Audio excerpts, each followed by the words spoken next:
is Tara. Today we are studying Sutra number 24. What does it say? kleśa-karma-vipāka-āśayaiḥ aparāmṛṣṭaḥ puruṣa-viśeṣa īśvara.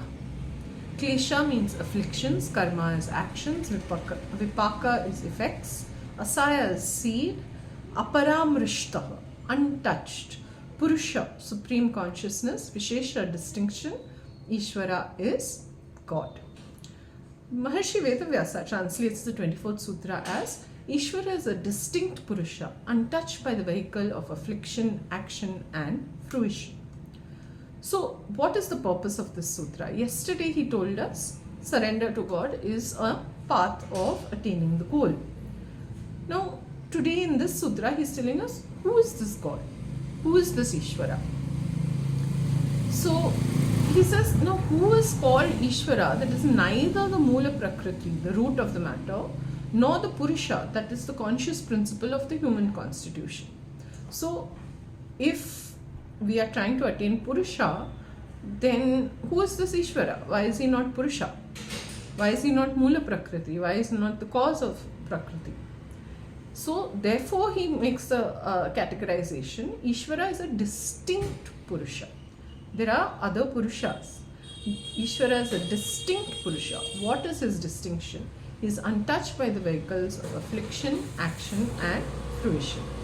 The afflictions are nescience and others. The actions are good or bad. The fruition is the effect they bring about. Nescience is basically ignorance. Habits following them in their qualifications are the vehicles.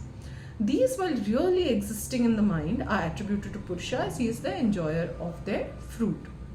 So just as victory or defeat of the soldiers is attributed to the master, he who is not touched by this experience is a distinct Purusha and he becomes Isvara.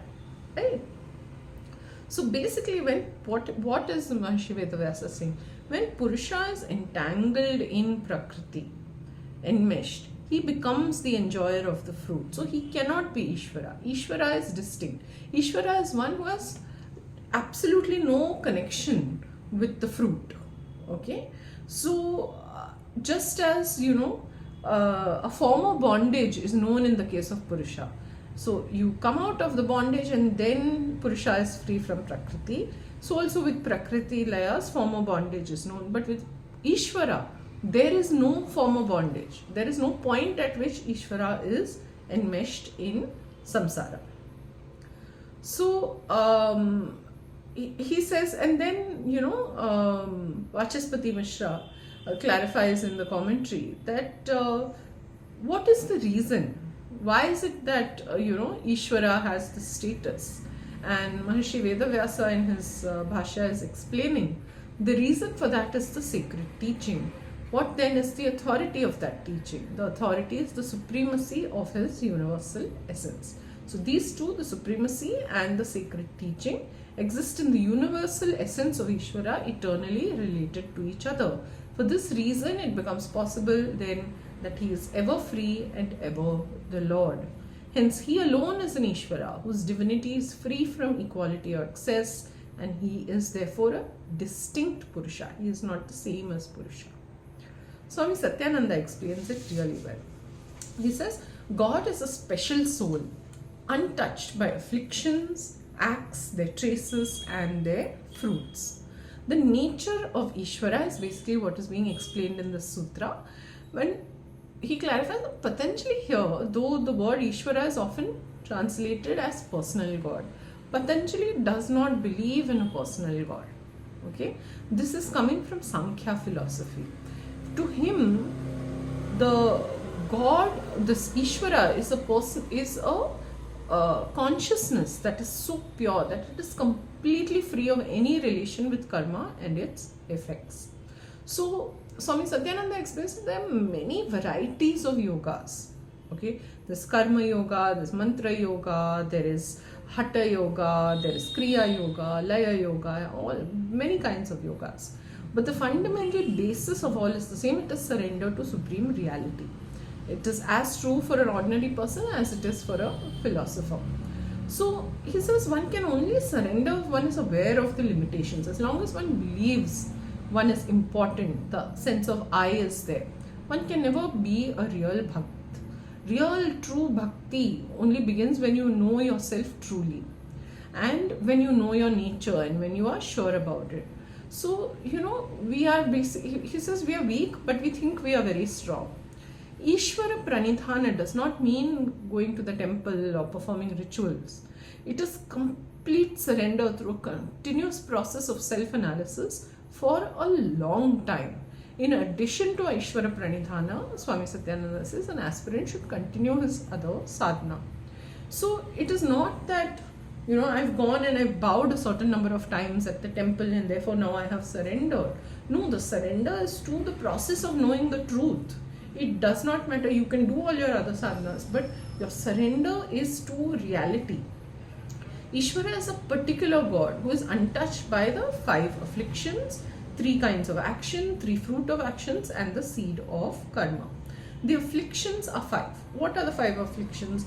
They are ignorance, they are the feeling of I, they are raga and dvesha, that is attraction and repulsion, and fear of death. Okay, so ignorance, the feeling of I, raga, dvesha, and the fear of death. Now these are embedded in every being. However, Ishvara is uniquely free of them. Actions or karma are of 3 kinds, good, bad, and mixed, and they have good, bad, and mixed results, which are kind of like the span of your life, your enjoyment of your life, your the type of birth you receive. These are supposed to be the fruit of actions. God is free from all of these aspects.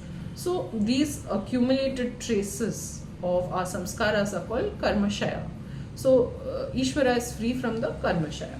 So in Sankhya, there are many kinds of purushas, and Ishvara is said to be the most superior of them.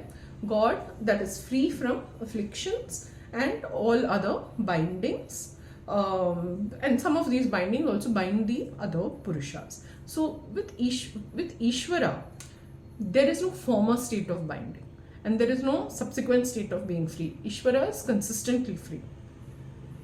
So puruṣa-viśeṣa, he says, is a supreme form of consciousness beyond things mentioned above, beyond all these bindings, and yet it manifests in every being on earth. Thus every individual can attain it, but because our intellectual level is not sufficient to understand puruṣa-viśeṣa, we have to attain Ishvara, and then we will understand and attain puruṣa-viśeṣa. Swami Vivekananda translates it as Ishvara is a special Purusha untouched by misery, the results of actions or desires. Now, he also explains that Sankhya philosophy has no place for God.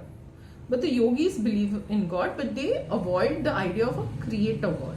They don't get into the question of whether God created the universe or not. Okay? But Swami Vivekananda says that seeing that the universe is harmonious, it must be the manifestation of one will. Therefore, he says there is a concept of God. And he says that though the Sankhyas avoid the question, in the next sutra, sutra number 25, they do establish God, but we will come to that later. BKS Iyengar says God is the supreme being, totally free from conflicts, unaffected by actions, and untouched by cause and effect. Now, he says that God is a special, unique entity, eternally free from afflictions, unaffected by actions or reactions, or by the residue, that is the samskara. He is untouched by kleshas, that is afflictions, by the fruits of action, abiding undisturbed in his own being. So human beings experience pleasure, pain, and all these vagaries of life, the vicissitudes of life before we attain emancipation. But God is always in a state of detachment from pain and pleasure. So he also explains that there is a difference between Purusha and puruṣa-viśeṣa. As God is distinct from the individual soul, he is called Ishvara. Osho. Now Osho explains that God is the supreme, he is an individual unit of divine consciousness. And remember, he is an individual, he is untouched by afflictions of life, action, and its result. So Osho explains this through personality and individuality. Okay, God is a state of consciousness. It is not a person, but it is individual. So you have to understand, Osho says, the difference between personality and individuality. Personality is the periphery. It's what you see of others, what others see of you. Okay. Individuality is who you are. Okay.